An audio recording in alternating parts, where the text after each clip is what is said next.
y'all have ever seen the absolute Wonder Woman pictures, but I ain't gonna lie, they're fire as hell. So for the ones that didn't know, the DC universe is getting a little bit of a multiversal reboot with something called the Absolute Universe. And these storylines are gonna be way darker than what we're used to. For example, Absolute Wonder Woman. She is a witch and an Amazonian raised in hell? Like, I ain't gonna lie, that shit fire. Like, look at her fit, look at her design. Although these comics ain't out yet, I decided to take it upon myself to create a build in D&D for this. So yeah, I've been yapping too much. Time to get started with this video. If y'all don't know, I'm Echo the Slime, and this is Hermit Does. If using the point buy system, your stats want to look like this. Now, starting with strength, based on these pictures, I can assume Absolute Wonder Woman's strong as fuck. And we should all know Wonder Woman, she's strong as hell. Like, have you seen the way she kicks and punches?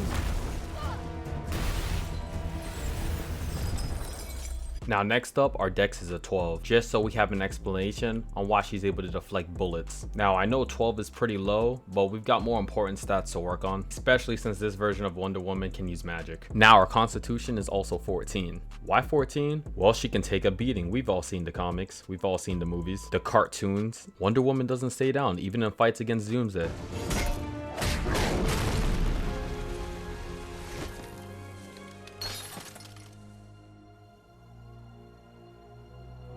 Now, I am just gonna run through our last three stats, starting with intelligence. She ain't Batman, that's gonna be our dump stat, 8. Now, despite her being really wise, the wisdom will also be a 10, just so I can put the rest of the points in charisma. Now, if you're wondering why her charisma is the same as her constitution and strength, it's just because for the class we're using, charisma will be our spell type. And on top of that, she's pretty intimidating and persuasive. Now finally, we're gonna get into the good stuff. Her species. Now, I already know where y'all going with this. Oh, let's make her a human or human variant. Nah, but that's too easy. So I've decided we're gonna go with Goliath. Why? Because she's an Amazon, and Amazons are tall, strong, and sturdy woman, just like the half-giant Goliath. Now with Goliath, you get 3 features: Mountain Born, which gives you cold resistance, and makes it that you can breathe perfectly fine in up to 200 feet altitude. Stone Endurance allows you to use a reaction to roll a d12, plus your constitution modifier to reduce the damage you take, and finally, you can choose a proficiency. And I went with Intimidation, because a tall, strong woman who can hang me off the side of a building is kind of scary, I ain't gonna lie. And we might as well use our charisma stat.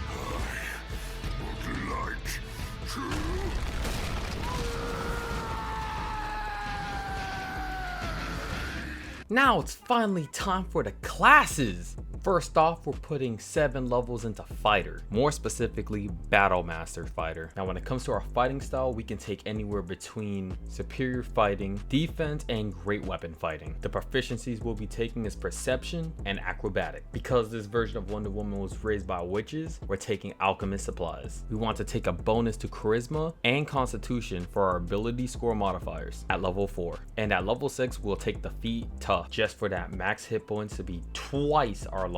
For maneuvers, we want to take Parry, Disarming Attack, Menacing Attack, Lunging Attack, and Sweeping Attack. As long as we have superiority dice to expend, we can use our attacks to disarm, frighten, gain an additional 5 feet to attack, knock our opponents off their foot, and use our reaction to parry their attack. Just those levels alone will get you feeling like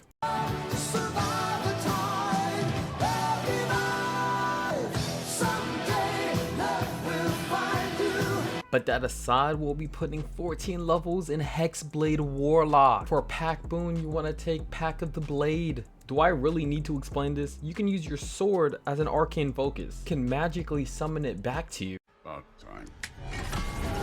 And the weapon counts as a magical weapon. For Eldritch invocations, you really want to be taking Eldritch Smite, Thirsting Blade, Life Drinker, Improved Pack Weapon, and Relentless Hex, and Armor of Shadows. Now at level 4, you want to take the feat Mage Slayer. Every time a mage casts a spell within melee range of you, you just smack them in the face. Next, you want to increase your charisma and wisdom score, and then increase your charisma by 2. Your mythic arcanums got to be Circle of Death and Finger of Death. Now with with all of these class features alone, you can add a D8 of force damage to your melee attacks, cast mage armor without a spell slot, do a melee attack twice, deal an additional necrotic damage with your charisma modifier, and create a temporary connection with whoever you decide to head. You can create zombies after killing somebody, and create a 60-foot radius of just death. And that's all without the spells. Now it's time for the spells. You want to take all the melee or martial enhancing spells, such as Booming Blade, Green Flame Blade, Sword Burst, Wrathful Smite, Branding Smite. Then you want to take spells like Eldritch Blast to have some range going on, Protection from Good and Evil, Cause Fear, Enthrall, Shatter, Summon Lesser Demon, Suffocate, Shadow of Moy, and Calling Infernal,